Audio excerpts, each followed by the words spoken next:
Welcome to బేబీఆర్ TV news. ఈరోజు మనం వరంగల్ జిల్లాకి రావడం జరిగింది. ఇక్కడ వరంగల్ జిల్లాలో మనతోని పరిచయం అవసరం లేనటువంటి ఒక వ్యక్తి, నిజంగా వరంగల్ జిల్లా వ్యాప్తంగా అందరికీ తెలిసినటువంటి ఒక వ్యక్తి బోడా అనే డిన్న గారు.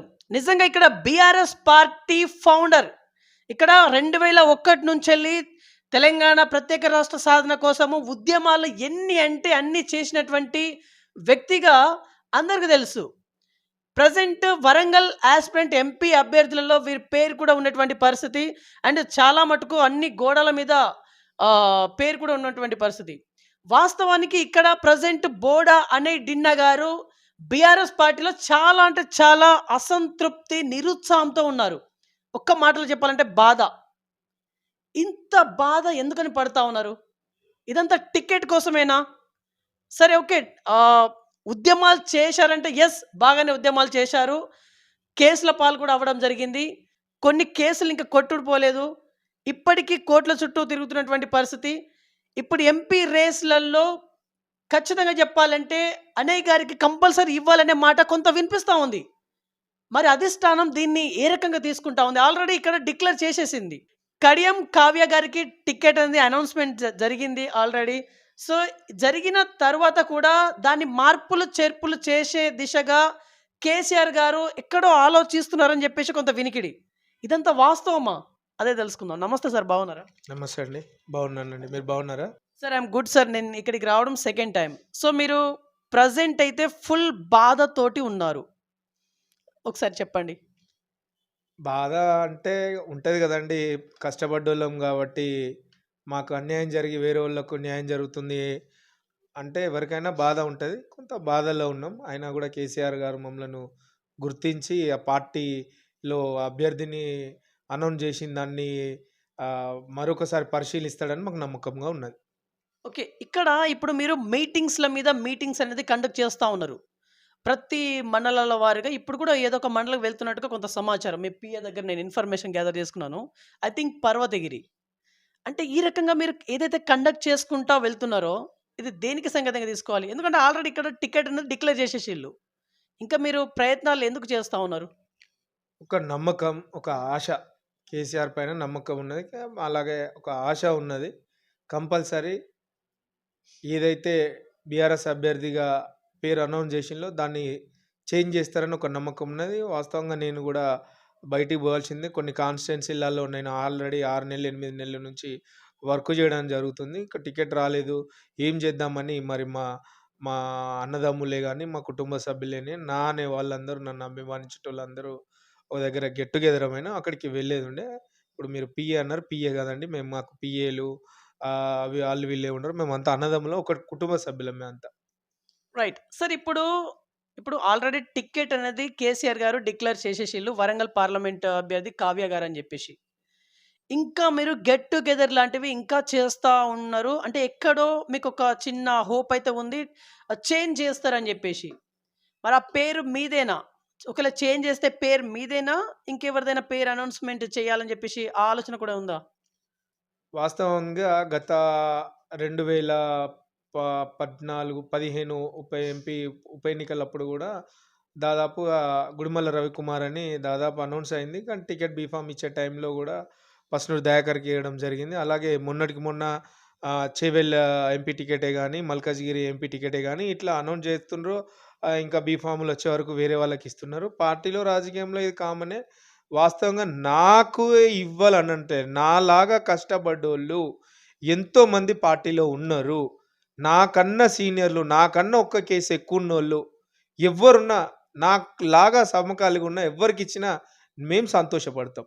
అంతేగాని పార్టీకి అసలు సభ్యత్వం లేనోళ్ళు, పార్టీల వాళ్ళ కష్టం, వాళ్ళ చుక్క ఎరగనోళ్ళు, చెమట చుక్కని ఎరగనోళ్ళు అప్పటికప్పుడు పారాషూట్‌లో వచ్చి తాతల తండ్రిల పేర్లు చెప్పుకొనొచ్చి మాలాంటోళ్ళ భవిష్యత్తును నీరు గారుస్తూ మాలాంటోళ్ళని అణగదొక్కుంటూ మా పైన చెలామణి చేసుకుంటూ రాజకీయంగా ఎదగాలని చూస్తే ఇక్కడ ఎవరు ఖాళీగా లేరండి. మేము ఎక్కడి దాకానైనా పోతాం. మా కేసీఆర్ గారి పైన నమ్మకం ఉన్నది. పార్టీ టికెట్ చేంజ్ చేస్తాడు. మా దాంట్లో ఎవరికొకరికి ఇస్తాడని నమ్మకం ఉన్నది. ఓకే. ఎంతమంది ఉన్నారు సార్ మీరు? సుమారు ఒక 6 నుంచి 8 మంది అభ్యర్థులం ఉన్నాం ఆశించే వారిలో. వాళ్ళు కూడా అందరూ 2001 నుంచి ఉన్నవాళ్ళు. కొంతమంది 2009, కొంతమంది 2012, 13 ఉద్యమంలో క్రియాశీలక పాత్రలో ఉన్నోళ్ళు, రిజర్వ్డ్ ఉన్నోళ్ళు వాళ్ళందరూ ఆశిస్తున్నారు. మేమందరూ ఒకటై మన దాంట్లో ఎవరికొచ్చినా పర్లేదు మనందరము హ్యాపీగా ఉండి ఒకరికొకరు సపోర్ట్‌గా ఉండి గెలిపించుకోవాలి. మన దాంట్లోనే ఎవరికన్నా ఒకరు రావాలి. మన గాకుండా ఎవరికన్నా ఒకరికొస్తే ఊకునేది లేదు. మా కార్యాచరణ ప్రకటిస్తామని మేమందరం డిసైడ్ అయ్యి ఉండడం జరిగింది. ఓకే. ఫర్ ఎగ్జాంపుల్ కేసీఆర్ గారు కనుక దీన్ని అంటే చేంజ్ అనేది చెయ్యకపోతే మీరు పార్టీ ఏమన్నా చేంజ్ చేసుకునే ఆలోచన ఏమైనా ఉందా?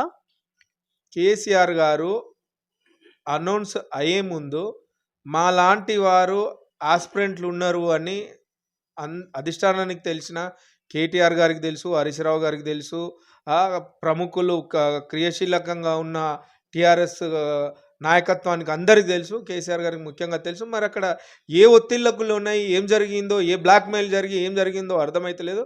అయినా ప్రజలు ప్రెషర్ ఉన్నది కాబట్టి చేంజ్ చేస్తాడని మేము నమ్ముతున్నాం. ఓకే.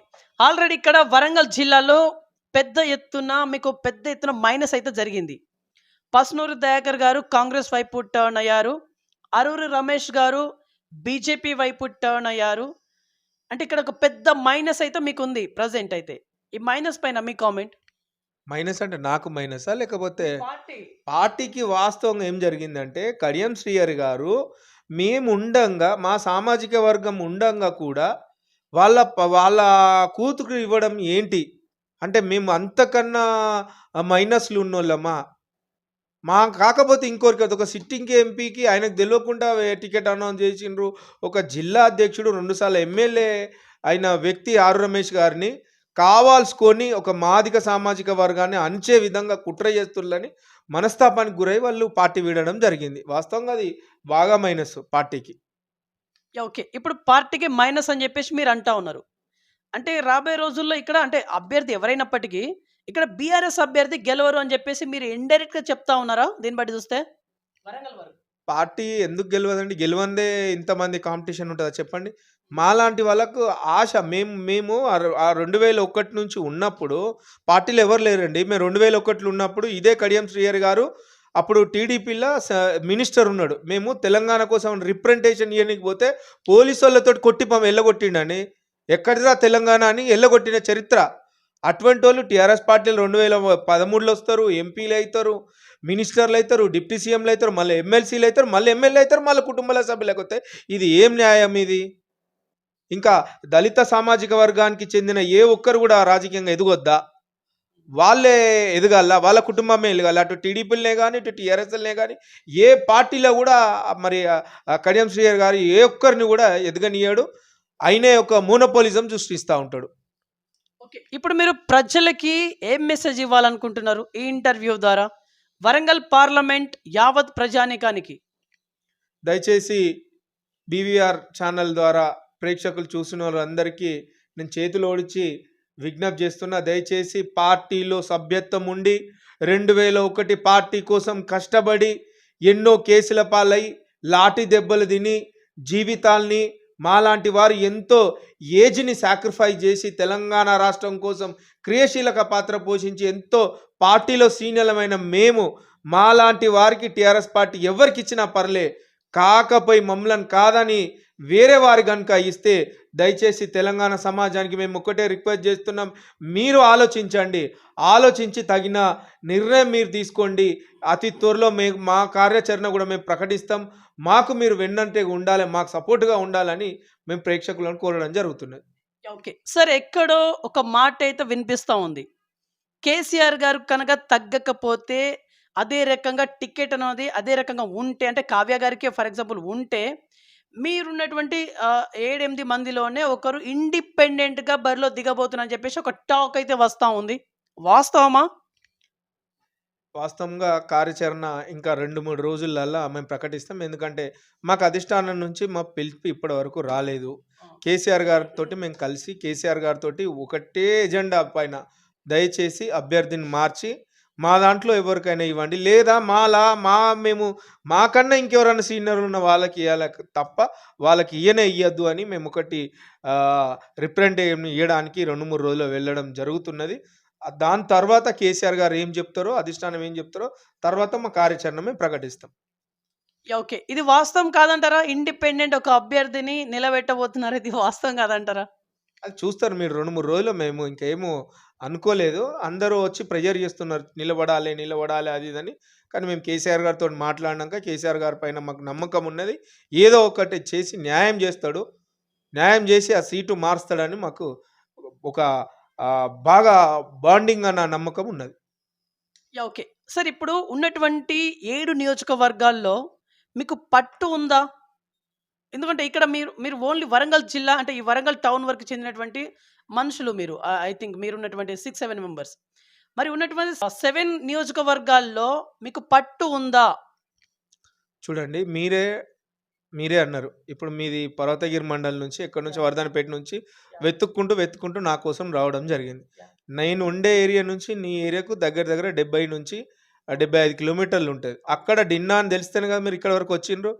కోనకు 7 కాన్స్టిట్యుయెన్సీలో ఏ గ్రామానికి పోయినా చదువుకున్న యువకుడిని గాని, ఏ కుల, మత, ఏ ఏజ్ గ్రూపోళ్ళనైనా మీరు అడిగి చూడండి.